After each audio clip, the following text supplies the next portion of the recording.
Florentino Pérez, que es uno de los líderes de esta Superliga, dice que la UEFA no puede impedirle que ellos creen una liga, que no hay un monopolio, se fueron a tribunales y mañana se define. ¿Qué puede pasar? Los dos o tres opciones de la sentencia que puede cambiar el fútbol. Expertos en derecho deportivo analizan las posibles consecuencias de la sentencia sobre si la UEFA monopoliza el fútbol europeo o no. La noticia que se genera: en Luxemburgo se decide el futuro del fútbol europeo. La decisión del Tribunal de Justicia de la Unión Europea puede cambiar el ecosistema de las competiciones al que hemos estado acostumbrados desde hace décadas. Es una decisión que, por importancia y repercusión, solo puede compararse con la famosa ley Bosman de 1995. ¿Puede haber Superliga en 1 o 2 años? Como ha dicho Joan Laporta, pues no, prácticamente imposible, pero sí que se podría abrir vías para que ocurriera a medio o largo plazo, o larguísimo plazo en algunas ocasiones. ¿Por qué se está juzgando? Vamos a ir paso a paso entendiendo el tema de la Superliga que mañana se decide. ¿Por qué se está juzgando?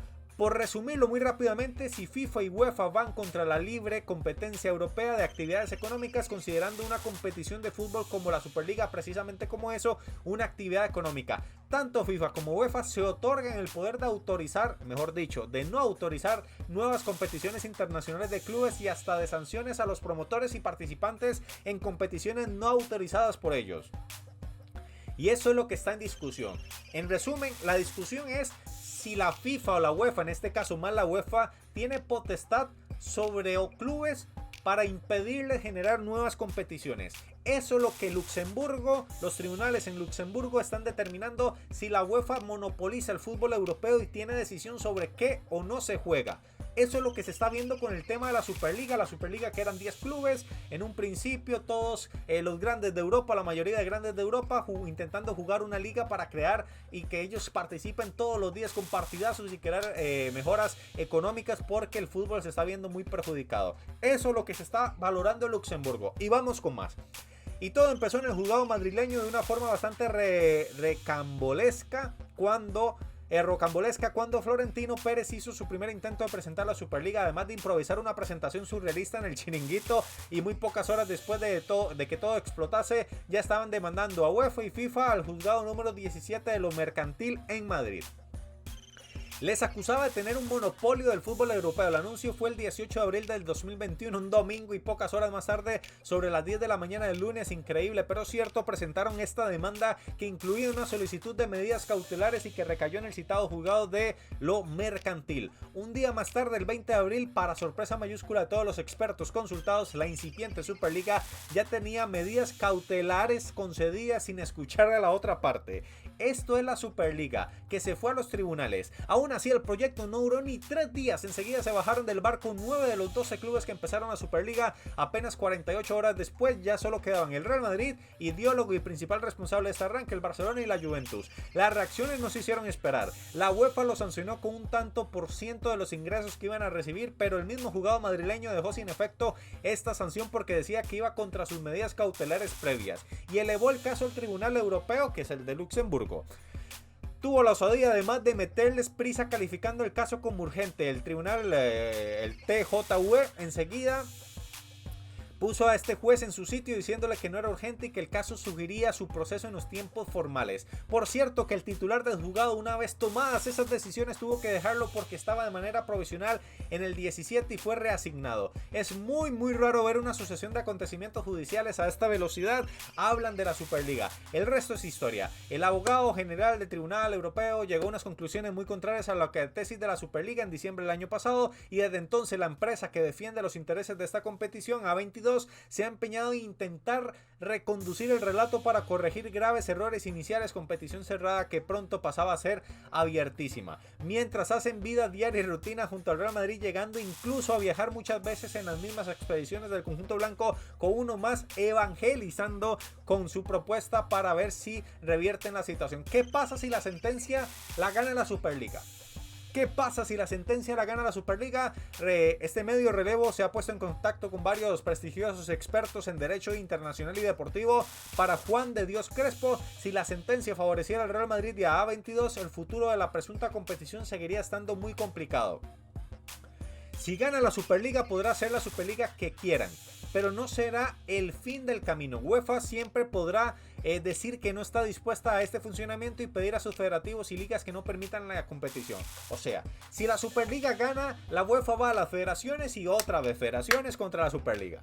Que la Javier Tebas está en contra de la Superliga, a dos bandas en sus ligas nacionales y también la Superliga privada, explica. Y a todo esto tendrían que sacarlo adelante sin contar con la Premier y con la dificultad añadida del enconado rechazo de clubes como el PSG o los alemanes. Los clubes ingleses desde febrero del 2023 decidieron, a iniciativa de su gobierno, crear la figura de una comisión independiente que vigila que cumplan las leyes en Inglaterra, y eso incluye que solo podrán competir si después, al clasificarse, van a una competición europea superior homologada con las federaciones. En noviembre se ratificó por el Parlamento inglés, así que por gobierno la Premier o los clubes de la Premier no pueden ir a la Superliga. Ahí ya tienen un problema. Por gobierno, los clubes de la Premier League no pueden ir a la Superliga. Para Alberto Palomar, las opciones de salir adelante, esto es un abogado también, de la Superliga crecerían, aunque no sin dificultades. Tendrían que ver cómo se puede producir esta convivencia con la Champions, con las ligas nacionales, con las selecciones, con las copas, pero ya sobre el filtro de las actividades económicas, sin que pueda haber abusos de posición dominante ni imposiciones radicales de unos sobre otros. ¿Y qué ocurriría por no poder contar con clubes ingleses o alemanes? Con tiempo todo eso se podría cambiar. Los ingleses son más complicados porque no están sometidos al derecho comunitario y se han metido en una ley, pero con los demás, desde este momento en que la Superliga fuera legal, es posible saber cómo evolucionar y podrían organizarlo. Todos los clubes pueden participar. La Premier League, por tema de gobierno, estaría más complicado que cualquier otro. Una puerta a la esperanza, con reservas, siempre partiendo de lo supuesto de que el Tribunal Europeo diera la razón a la Superliga. Vamos a ver, el escenario se dibuja. Vamos a ver qué escenario se dibuja si no es así. Si la sentencia da razón a la UEFA y a la FIFA, en este caso para Juan de Dios Crespo el análisis es sencillo. Seguirá todo igual que hasta ahora. Eso sí, sentaría un precedente. Si algún club intentase hacer lo mismo con una sentencia en contra, ya habría un reglamento UEFA para sancionarlo. Eso es lo que marcaría la diferencia. Si otra persona, otro club intenta... si el Tribunal Europeo le da la razón a la UEFA y otro club intenta, ya la UEFA tiene un argumento para sancionarlo porque ya se fueron a un tribunal en este caso. En la realidad, la mayoría de las fuentes consultadas no cuentan con una victoria total de ninguna de las partes. Florentino nunca pierde, aseguran fuentes conocedoras del caso, y si pierde, controlará el relato para decir que ha ganado. Para Alberto Palomar, es posible victoria total de la UEFA y FIFA, tendría posibles matices, pues depende de cómo gane la sentencia.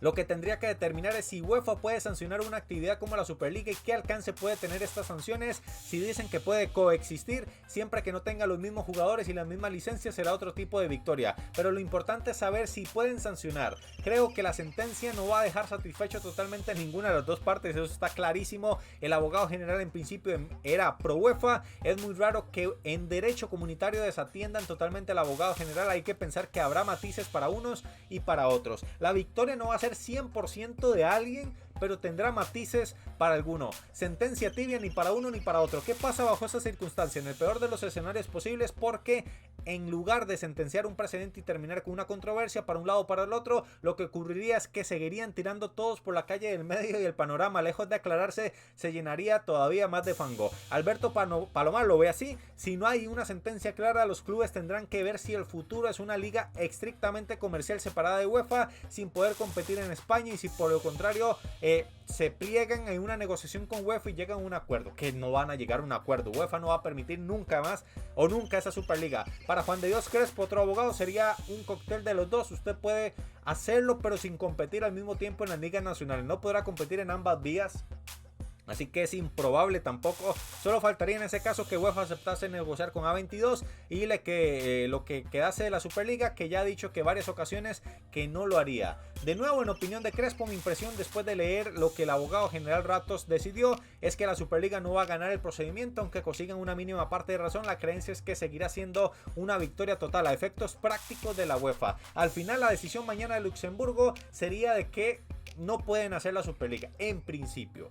pero Florentino Pérez nunca falla. Como se ha mencionado, la verdad es que la sentencia diera algo de razón a la Superliga, legitimaría seguir con la idea a mediano o largo plazo a los grandes clubes europeos que llevan años intentándolo, sobre todo el Real Madrid, que busca aumentar sus ingresos. La conclusión muy a favor de una de las dos partes, pero dejando las suficientes matices para que al menos de cara a la opinión pública todos puedan decir que han ganado en la situación que se lleva con este tema de la Superliga, que es un claro ejemplo de la lucha que buscan equipos grandes como el Real Madrid para generar más dinero, porque no pueden competir ante países que son de estado como Newcastle, que está detrás Arabia, creo, y Qatar, que está detrás del Paris Saint-Germain. Detalles de lo que pueda suceder este jueves se define si la Superliga se puede realizar o no, o si hay un término medio. Detalles que estaremos repasando acá en el canal de Informe al Dato.